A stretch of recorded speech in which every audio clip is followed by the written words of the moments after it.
What's up, YouTube? It's your girl. Her name is Sid. If you haven't already, go ahead and like, comment, and subscribe to my channel. And also follow my social media accounts that I have listed in the description box below. Make sure you follow. Add me on Facebook. Hey girl, hey. So I first want to start off by thanking all of my subscribers. I appreciate you all so very much, and I thank you for believing in me and subscribing to me and knowing that I'm going to keep coming to you with some awesome content. So I'm going to talk to you guys today about my labor and delivery story, which every woman has one, right? So here goes mine. Well, as a lot of people know, I was actually first of all, I want y'all to check my edges. I did my own hair, y'all. And I think I did a real good job with my edges on flick. Anyways, so I'm gonna tell y'all, okay, so when I was pregnant with my son, right, I was actually measuring a week ahead, okay? So like, I would be 34 weeks, but I was measuring 35 weeks. So I was huge. I was huge, y'all.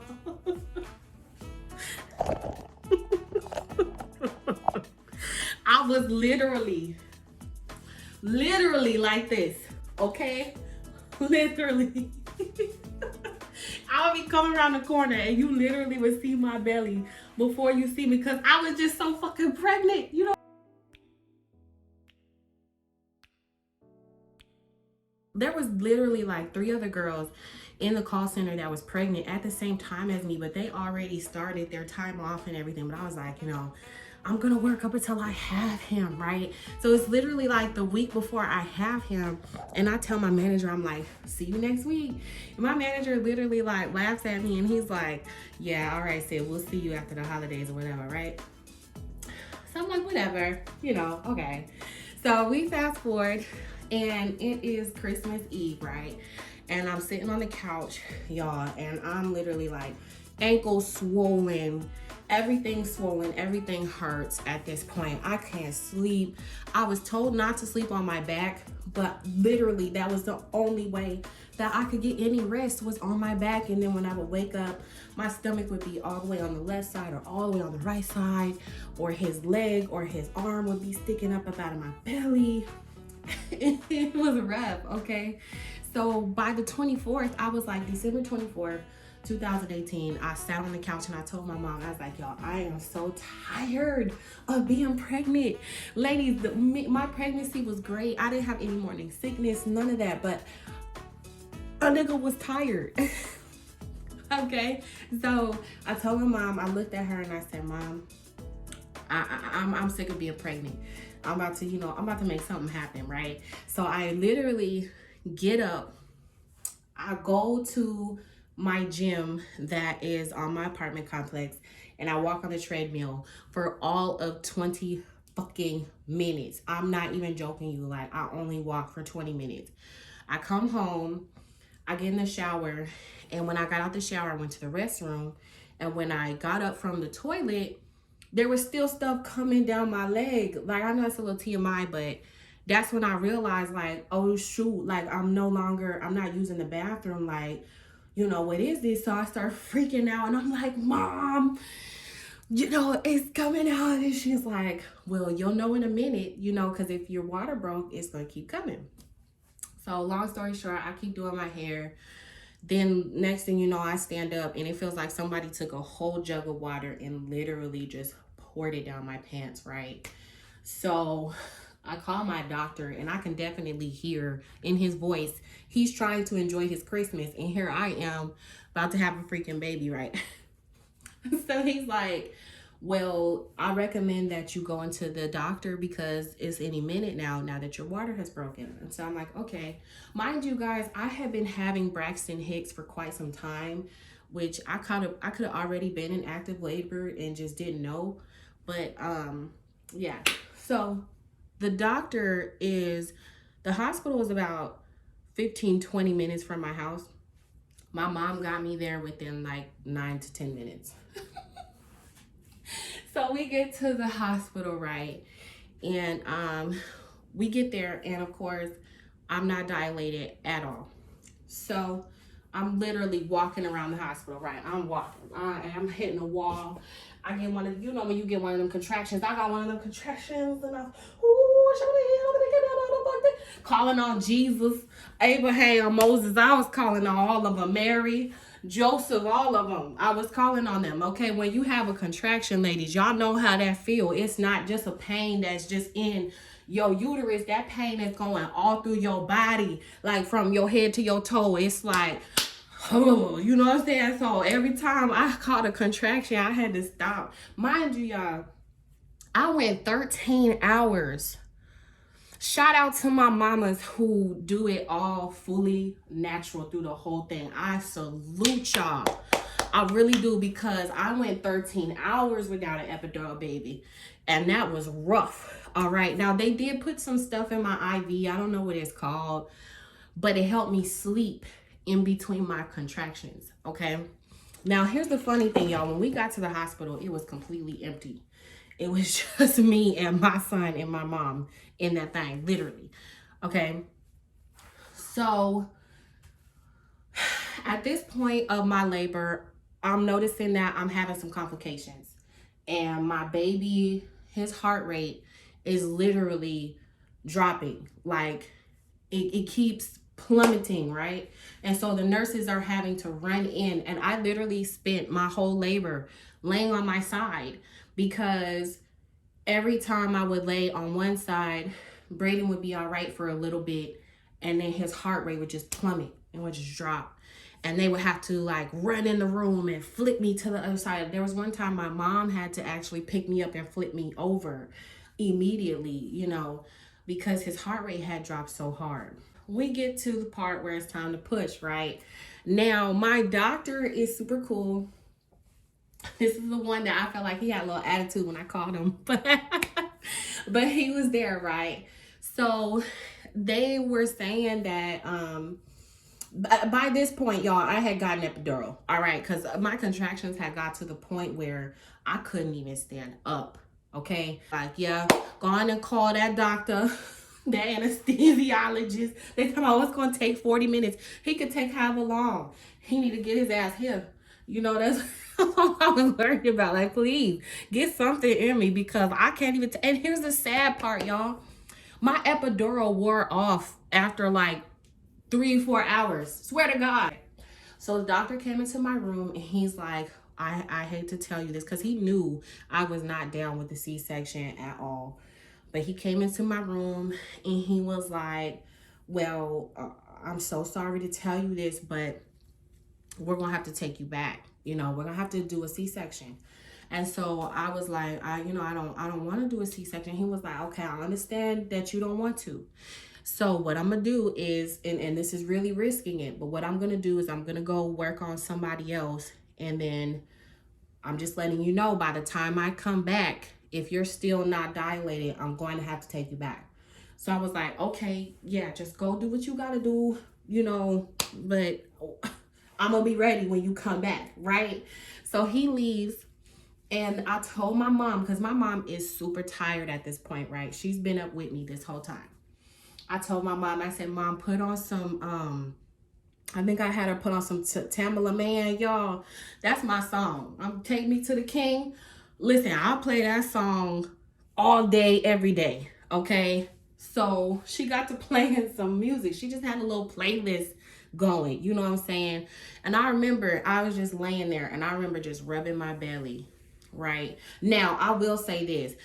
One of them nurses almost got her ass whooped. She almost got slapped, because this heifer, every time I had a contraction, this was before I got my epidural. I don't know why, but she would walk up to me and she would bend on the side of my bed and she would just poke my fucking stomach. Like, she would literally just sit there and poke me through the whole contraction. And I'm like, at one point I was like, why are you touching me? So then when she leaves, because you know they rotate or whatever, there's another nurse that comes in, and I'm feeling like she a little ditzy, because she act ditzy. You know what I'm saying? She talk ditzy, she act ditzy, and I'm like, oh, well, you're no help. But she actually knew what she was talking about because she was watching my chart and she was like, the way your contractions are going, I think that your baby is going to come. You know, we just got to give it a little time. I'm like, okay, whatever. I feel like a semi truck literally is rolling over my back. Okay. And she told me, she was like, you're going to feel some pressure if you're ready to push. So I started feeling that pressure that she was talking about. Like, 1 second. I started feeling the pressure.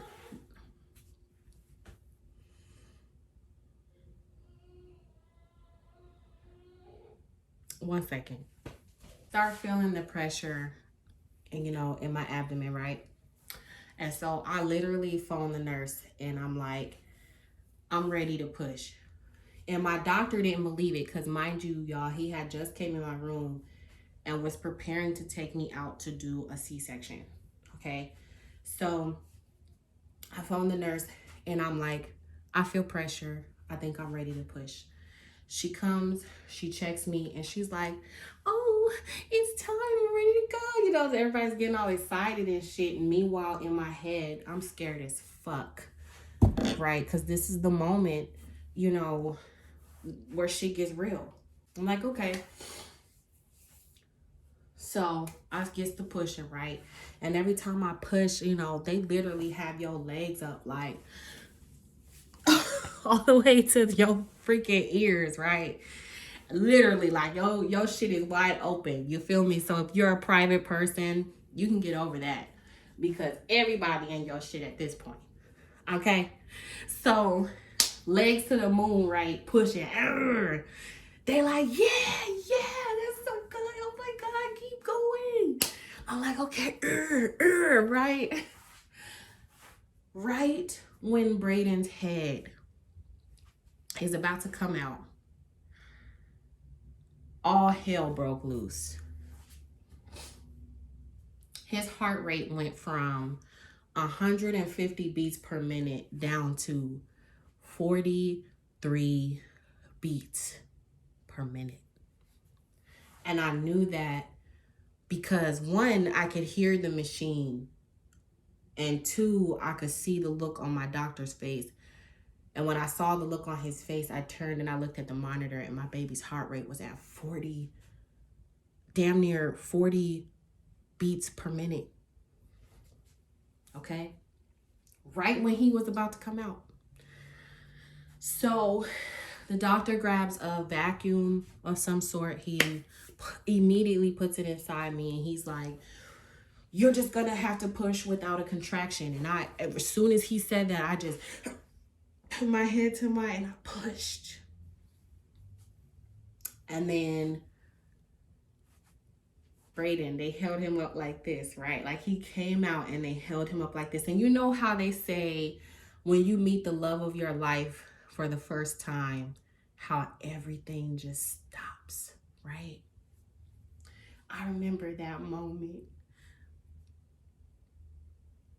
like it was yesterday. They held my baby up and I just stopped and I just looked at him. I couldn't even cry or anything. Like, I can't even explain how I felt. I literally just looked at him and everything around us just stopped, right? And I said, damn, a whole baby just came out of me. Like, I was tripping, right? And his head was just hanging like this. Like, he was completely just lifeless. Like, he literally was just like this, right? So they sat him on my chest, and when they sat him on my chest, they was rubbing him. And I remember literally, I had remembered telling my mom, like, oh, when he comes out, I don't want them to put him on me. I want them to wipe him first. I remember saying all these petty things, right? But when my son was laying on my chest, I remember I put my arms on him immediately. I wasn't even thinking about the fact that he just came out from inside of me. I literally just wrapped my arms around my baby and I kissed him and I said, hey, baby. And they literally are just rubbing Braden and he's not giving any kind of response. So the first thing I asked for was some water because, guys, I had gone 30 hours. I had been in labor. And after you get an epidural, they don't allow you to have any liquids or anything like that. So the first thing I asked for was some water. I said, can I please get something to drink, right? By this time, they had carried Braden over to this table, and my doctor can see the concern that I had in my face. And he's like talking as they're trying to get him to breathe, right?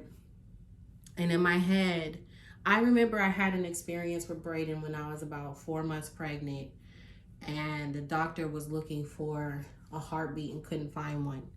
And I remember laying on that table in that doctor's office thinking to myself, like, God, please don't let this happen to me. And then they found this heartbeat. But I found myself experiencing those same type of feelings when I looked at my baby and he wasn't even breathing. And he was so pale. And the next thing you know, there was like 10, 12 people in the room, and they were surrounding him, and they were all working, trying to get him to come to life. And the whole time, I'm just staying calm because I know that panicking is not going to help me or my situation. So I stayed calm and I just prayed to myself, and I said, God, I know you didn't bring me this far.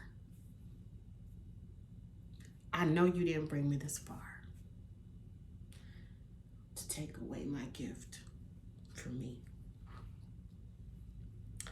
I didn't even hear Braden take his first breath because there was just so much that was going on. From my placenta still hadn't came out, and then it did, and then I was getting sewn up, and then there's doctors here and there coming in and out. And the nurse literally came to me and was like, did you hear? All I heard was, there was complete silence, right? The whole time. And then all I heard was, oh. And then they, like, you hear laughter coming from over there, and people were laughing. And I just remember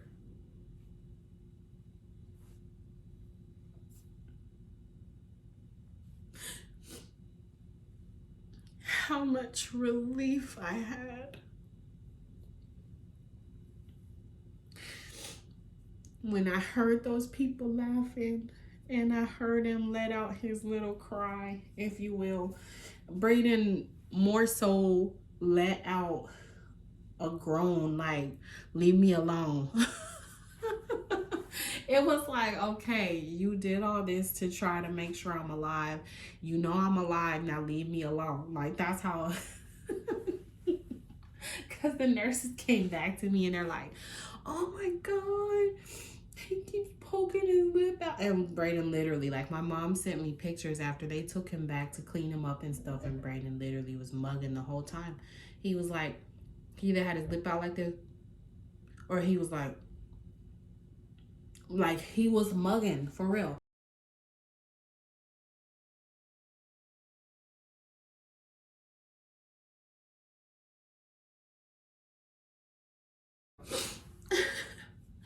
And guys, after being up for 30 hours, right? You would think I would be ready to go to sleep. Nope.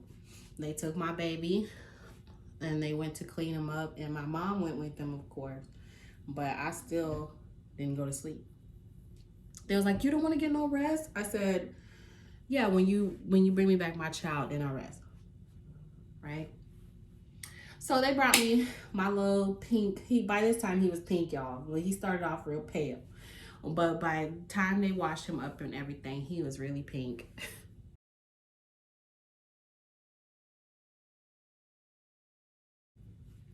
just like me when I was born, and they handed him to me. And when they handed him to me, I remember just looking at him in complete awe, because one, it was like, so this is what's been kicking in my stomach. It's just a moment that's surreal, you know, like you're literally looking at what was in your body this whole time, what you only got to see through ultrasounds and Dopplers and heartbeats, and now here it is in flesh. And not only that, but he looked like me from head to toe. He had my ears, this shape of my lips.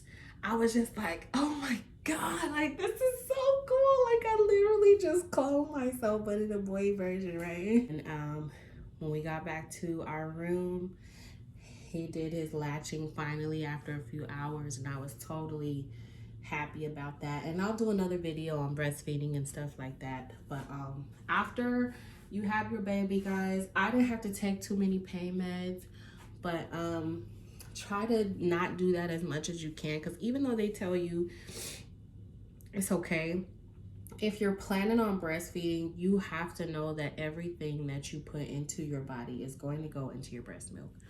Okay, so if you can, don't do any more pain meds unless you have to, which I wasn't even taking any by the second day. Make sure you stay on your sitz baths, you know, and put the salt in there with the water, let it flow for 15 minutes. They're also going to give you like these little pads that you can use to numb that area if you tore or anything like that. I had a 2nd degree tear, and it wasn't even braiding that caused it. It was the vacuum that the doctor actually stuck into my vagina that caused me to tear. But if you have a tear, those wipes help with that and help you stay clean, because you can't bathe. Well, you can bathe right after, but as far as like sitting in a bathtub, you can't do that for a while. So they help keep you extra clean throughout the day. And take it easy, because you're going to be experiencing a lot of pain in your abdomen. You're going to be extremely tired and worn out from giving birth. So just take it as easy as possible. If you have help, take it. You know, don't try to be super mom. Oh, I got this. And da, da. No, get your rest. If the doctors offer you, you know, the nursery, take advantage of it. I didn't, because it was my first child and I was just acting like really protective and stuff like that. But I would take that back for sure and catch up on sleep as much as you can. Anytime somebody gives you the opportunity to sleep, take it. Okay. But yeah, that's my labor and delivery story, y'all. If you have a video, or if you want to share your story below, if you can relate to my story at all, I want to hear about it. Let me know in the comments below. Go ahead and give this video a thumbs up if you liked it. And go ahead and subscribe to my channel, y'all. As you all know, I am trying to reach at least 1,000 subscribers by my birthday, which is February 18th, and that is not far away. So if you can help me reach my goal, that would be great. And I love you all. Again, go ahead and subscribe to my channel and turn on that notification bell so you can get notified whenever your girl posts the video. And no, I don't have no false lashes on. This is mascara, baby. See my hair and my ass fake. So what? I get my bills paid with it, and my tears give me trips to places I can't pronounce right. He couldn't get about it. I love y'all, and stay positive, okay?